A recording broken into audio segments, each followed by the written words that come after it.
everyone, it's Robin, RsIslandCrafts, and welcome to my studio. Today I want to show you a variation of the ice cream cozy.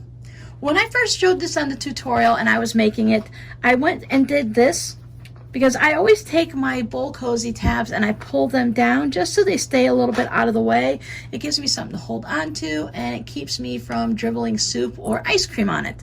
And as soon as I saw that, it reminded me of a triangle project that we did before, a triangle thread catcher, to where I folded down these corners and I put a button on it. So I wanted to show you today a couple of options on how you can take this ice cream cozy and turn it into a little thread catcher or a little bowl for your clips. So this is going to be used as a thread catcher or a container to hold the little clips, or you could throw whatever you want in, even if you want to just empty your pocket with the loose change that you have at the end of the day. So I put fusible fleece on the back of mine.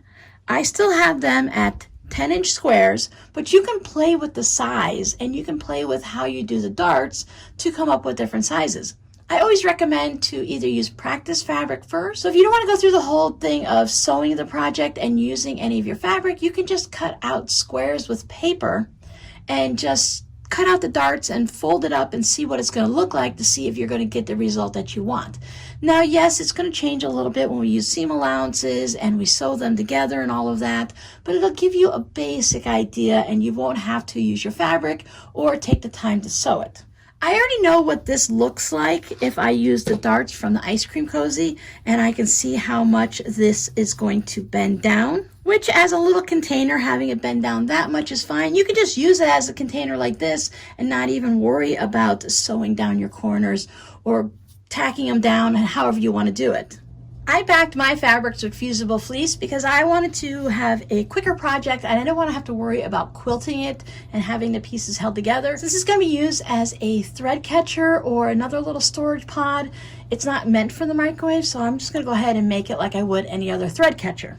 You'll notice there's no diagonal line drawn because I won't be doing any of that quilting. Instead of using those numbers, I went and played a little bit. I went 2.5 inches down and I went an inch narrower up here. So from the center mark, I went 2 inches. And you can see I didn't draw the diagonal lines because I didn't have to sew it. It's already going to be together, and you can quilt it, of course, if you'd like, but I didn't worry about that. It should hold its shape fine with the double fusible fleece inside. You can always use some type of stabilizer. You can use scraps, maybe if you want to use your crumbs or something like that. Now at this point, we're just going to continue following through like with the tutorial, where we take our darts here and line everything up. So I'll take this as a sewing machine and I will sew all 4 of my darts. I will use 2.0 stitch length and I will start here. You can back stitch if you want, but I don't on that section, and I do back stitch there. Continue it just like we did with the ice cream cozy and sew all 4 darts on this one and all 4 darts on that one. Everything's sewn up. I trimmed off the darts. I did save the fabric, just like I did in the ice cream bowl cozy. The fusible fleece was easy to pull off. The only thing is can you see those little dots there? That's where the glue and basically the batting or the fleece that are still there. So I can feel that behind there and you can kind of see it a little bit, but I think it's going to be all right for the projects that I plan on using it for. If that video hasn't come out yet, I believe if the video isn't already out, you'll see it in an upcoming video where I show you how to take these triangle scraps and turn them into other projects. We're going to continue following the tutorial for the ice cream bowl cozy, and we'll put these in like this. I'll stitch around, I'll leave a little opening, and then turn everything right side out and top stitch around. And that will bring us to this point, and then I'll show you how I'm going to finish mine up. You should be able to see that this one is just a bit shorter and the bottom is more open because of the way I chose to do the darts. So if you want a tall and skinny container, you can stick with the original, or as I did, you can play with the darts a bit and just see what happens. When I first looked at these, I was thinking about a previous project that I did when I made the triangle thread catchers, and with that what I did is I'd fold down the corners, I put a button in it, and then I would stitch the button on like that.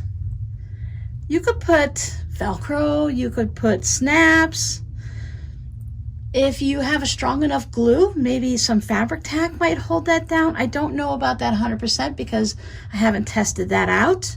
We can already understand this process and see how it would work, but I was thinking, what if I put these down and then I stitched them down?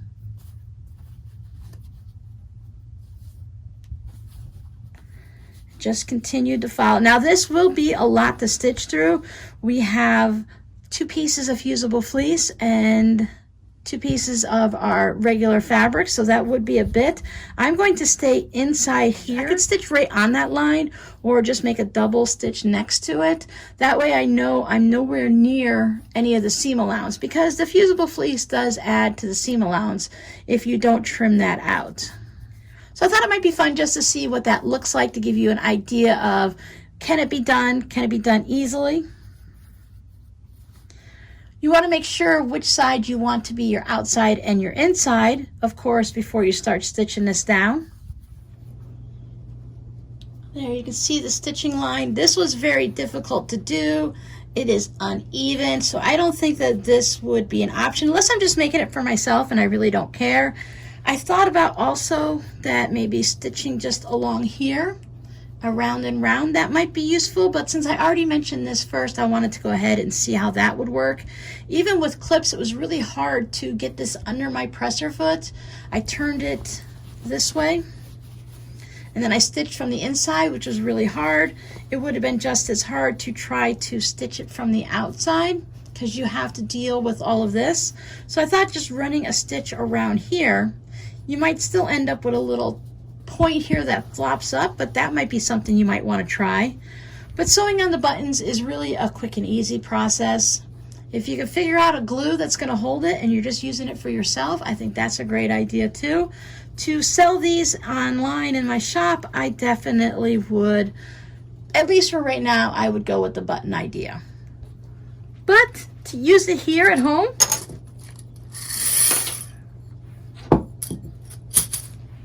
I think it works perfectly well. It holds all of my clips. I don't mind that it's a little wonky, because over time it's going to get fabric fuzz and quilting dust all over it. It's going to get out of shape from me using it. These corners might pop up a little. I don't think they will. They seem pretty sturdy down there. This is almost, the seam allowance is almost like having a piece of rope in there. So I think overall this is a great project. You just need to find a way to sew it down for your use. Using decorative buttons work really well. So this is a cat fabric. If I had some cat buttons, I can put it on there. Dogs for the dog fabric. So I think overall that would be my option, but I did want to see. You never know what's going to work until you try it, because we found many great options of doing things just by testing it out. So I hope you enjoyed this video. Your scrappy word for today will be test, because we need to test things out, see if it's going to work, see if the idea that we have in our head, we can get it out into an actual product that works for us. I hope you enjoyed this video. Check out my channel for other tutorials, other test projects to see what I've been working on. Check out this video here or here. And if you want to sign up and subscribe to my channel, click on the little flamingo right there. Don't forget to ring the bell for the notifications so you know every time I put up a new video. Bye.